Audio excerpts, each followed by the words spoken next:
আন্দোলন হবে কেন্দ্র সরকারের বিরুদ্ধে। লোক আন্দোলনে গিয়ে বলবে মোদি হাটাও, বিজেপি হাটাও, ফ্যাসিস্ট কেন্দ্র সরকার মুর্দাবাদ। এটাই তো হবে নাকি প্রোগ্রামে? এখানে দিদিমণির হঠাৎ মারা গরম হলো কেন?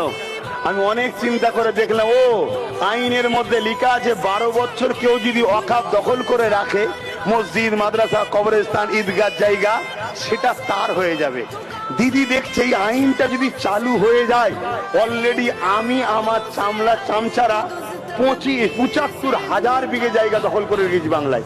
কত বলেন? সব রেকর্ড হচ্ছে, রেকর্ড হচ্ছে।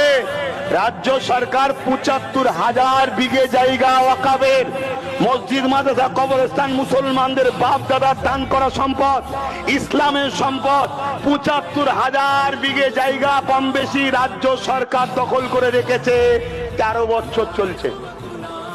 12 বছরের আইনটি যদি লাগু হয়ে যায়, সব সম্পদের মালিক রাজ্য সরকার হয়ে যাবে।